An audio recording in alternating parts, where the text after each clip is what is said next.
Yes, there are bad people on the planet. There are bad people all around us. Everybody knows that. And some of these people were able to define very clearly, very distinctly, because they tend to run on the same pattern. They run on the same track, so to speak. I like to use the example, you know this if you've heard my videos in the past, that they're like these little toy trains, you know, that you have under the Christmas tree. And they run in a circle, they run in a cycle. So we know what we're up against once we identify this person as being a psychopathic narcissist or a narcissistic psychopath. We refer to them as the dark triad because, in addition to being Machiavellian, they are psychopaths and they are narcissists, very arrogant, very self centered.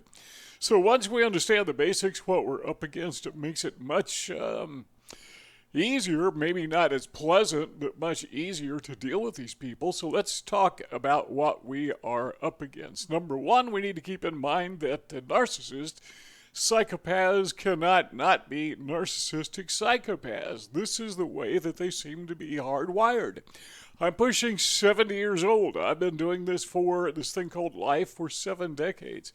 So I've seen a thing or two, trying to share with you what I've learned, no matter what stage of life you are in. And one of the things that I've learned is they just don't change. And the reason they don't change is because, well, they can't change. Psychologists tell us that your brain fully matures at around the age 25. Now, that's not to say you can't learn beyond that, but your core personality is pretty much set at that point. Now, fortunately, yeah, you can learn past 25. One of the things I've learned is how to deal with these people. So their mind is set, but they can still learn. And what they learn is this: they learn how to be more narcissistic. They learn how to be more clever in their working with other people and their deceptions. So the first thing we have to understand is that the narcissist psychopath cannot not be a narcissist psychopath. At least that's in my experience. Is it possible for these people to become something different? I've not seen the research that points to that. Now, maybe it's out there.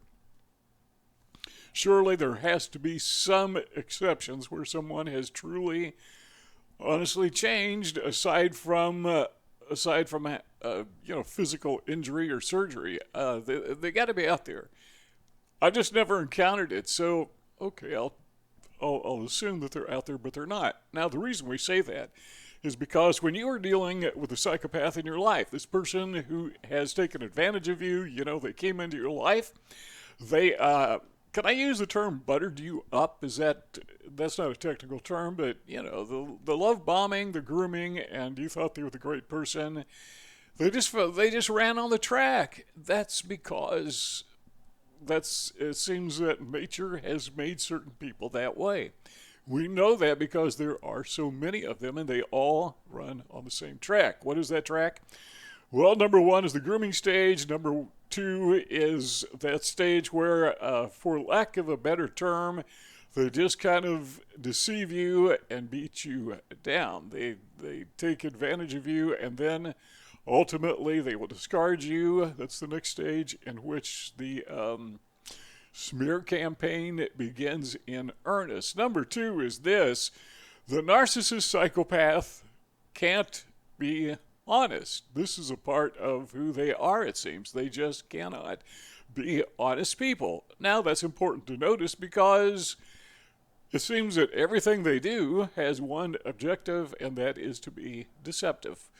Why? I mean, is there some logic behind this? I think the logic behind it is when they are deceptive, that makes them feel smart. Like they are outsmarting you. They deceived you, therefore they must, in their thinking, they must be a little bit brighter than you, a little bit better than you. That boosts their ego. That gives them supply, as we call ego boosting, enhancing their ego, again, supply. So they just feel like they're outsmarting you. Now, what they don't realize, and probably can't realize, is anybody could do that. I mean, being deceptive is not a skill. I mean, a great skill. Anybody could do it. I mean, you'd have to have the mind of a 1-year-old, I guess, because as soon as we begin to have cognitive reasoning, we learn how to be deceptive. We also learn not to do that because it's not acceptable. Well, the narcissist kind of missed that second part about it not being acceptable. The psychopath apparently didn't go to that class when he was 1 year old. They don't understand. This is not only, in their thinking, acceptable, but it's the smart thing to do because they see themselves being deceptive and others not being deceptive, so they think they must know something that the rest of us don't know. Well, we do know it.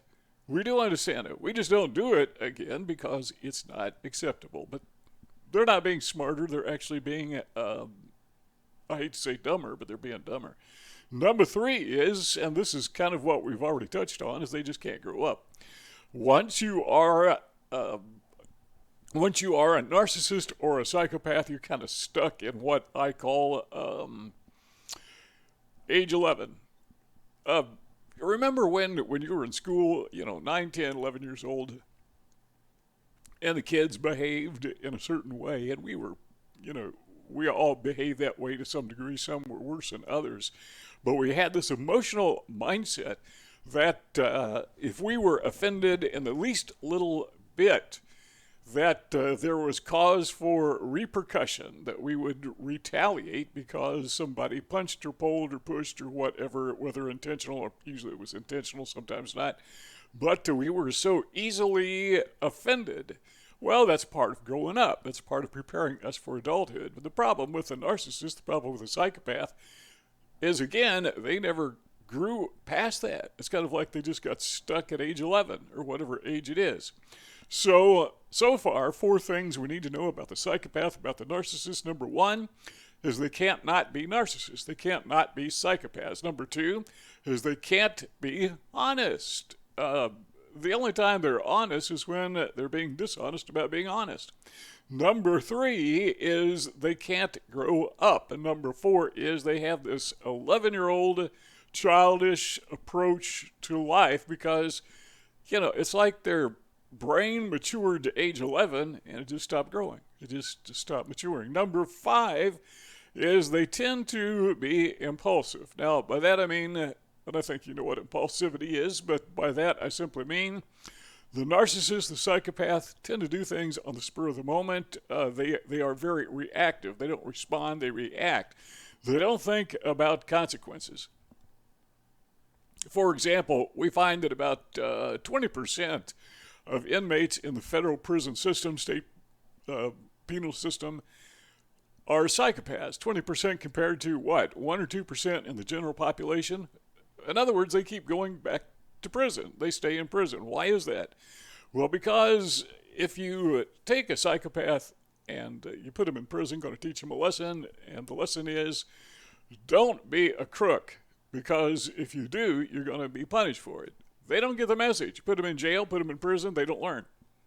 They don't learn not to do that. Well, what are they learning? Well, they're learning, in their minds, they're learning how not to get caught next time. But they really haven't changed.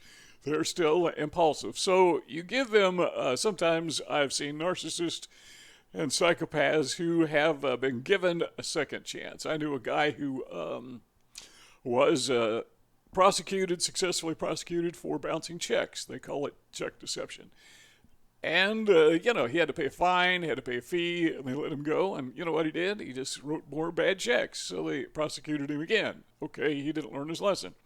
This time they gave him a suspended 1-year jail sentence. And what did he do? He went back and wrote more bad checks. They don't learn. They're impulsive. And so he was prosecuted again. This time they put him in jail for a year and took away his checking accounts. So now he writes no more bad checks because they don't let him have a checking account. He can't have a bank account. I think that lasted for a period of time, but the banks won't deal with him. So, he didn't learn his lesson. So they had conditional release, something which is basically the same thing. Conditional release, they said, we're going to let you go, but just don't do it again. And he violated it. That is the nature of a psychopath. That is the nature of a narcissist. They do it over and over and over again. They are impulsive. They don't stop and think, oh, if I do this, I'm going to go to jail. No, they stop and think, I think I can get away with this time because I've learned my lesson. I've learned how to get away with it. Well, they didn't learn. And then number 6 is this, and this one I think is really important, something we need to pay close attention to, and that is they tend to lack affective empathy. Now, they're very good at cognitive empathy. They can read body language, typically. Nonverbal communication, they are experts at this. Particularly, what was that guy's name? The serial killer Ted Bundy. In interviews, he would explain that he would select his victims by their body language, by their nonverbal cues. He could tell from watching them from behind, one of his victims, always young women, how they walked, how they comported themselves, how they handled themselves, whether or not they would be good victims, somebody who would fight or not fight, somebody who would scream or not scream, somebody who would be compliant, somebody he could pretend to be a friend to. You know how he would do it. He'd pretend to be injured and ask for somebody's help, and when they would help him, then he would take advantage of them, force them in his vehicle or whatever. So that's the way he worked. They have no affective empathy, but they have that cognitive empathy where they can read people. But affective empathy, that means affection. They just don't care. Every psychopath, every narcissist that has come into my life, and I'm talking about the dark triad type, the ones who are, they just there. And their whole life is about deception. Those people, what I've noticed is they have no affection. They're good at pretending. Remember, cognitive empathy, that is where they see it. They see the nonverbal cues. They can act it out, but they don't really feel it, but they can fool you. And fool me, yeah, they've done it before. And as I get older, I'm learning to look for those, what most people call them red flags. I call them green flags or camo flags, because they're hard to see. Red flags, easy. They just kind of stand out. But these are green flags. These are camo flags. These are hidden flags. But as you get more and more accustomed to working with these people, as I have over the decades, they're easier to spot, but still, they're not foolproof. So you got to keep that in mind. 6 things. Number 1, narcissists can't not be narcissists. Number 2, they can't be honest. Number 3, they can't grow up. Number 4, they are basically stuck at age 11 in their approach to life. Number 5, psychopaths and narcissists tend to be very impulsive. And number 6, they tend to lack affective empathy. You see those 2 red, or rather rectangle squares? The rectangle, probably not squares, they're rectangles. On your screen, click one of those 2, and our conversation will continue. If not, thanks for stopping by, and we will see you all next time.